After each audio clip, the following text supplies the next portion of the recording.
আসসালামু আলাইকুম, আপনাদের সবাইকে সুন্দরবন থেকে স্বাগতম। আমরা আজকে দিনের বেলায় বেশ কিছু সময় ফিশিং করি এবং কিছু মাছ আমরা পাই।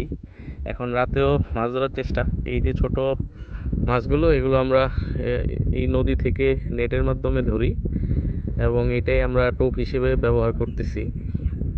তো এর আগে আমরা এগুলোই টোপ হিসেবে ব্যবহার করে এখানকার ট্যাংরা মাছ আমরা পাই বেশ কিছু। ওই মাছটার আসলে এখানকার স্থানীয় নাম আমরা জানি না, তো এখন আবার চেষ্টা করছি। এইটা হচ্ছে কাইক্কা মাছ বলে আর কি, বা শুদ্ধ নাম কি আমি জানি না।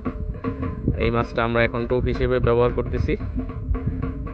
তো এখানে অবশ্য ব্যাকগ্রাউন্ডে কিছু সাউন্ড হচ্ছে, এখানে মিউজিকের ব্যবস্থা আছে, মিউজিক হচ্ছে, যার কারণে কিছু নয়েজ হচ্ছে হয়তো ব্যাকগ্রাউন্ডে।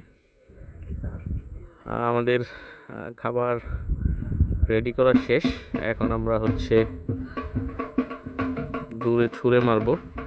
মোটামুটি 80-90 ফিট দূরে আমরা ফেলতে পারছি। আমাদের অ্যাংলার সুদূর অস্ট্রেলিয়া থেকে আগত বড় ভাই। দেখা যাক কি পাই। আমরা যদি ভালো কিছু পাই আপনাদের অবশ্যই দেখাবো ইনশাল্লাহ।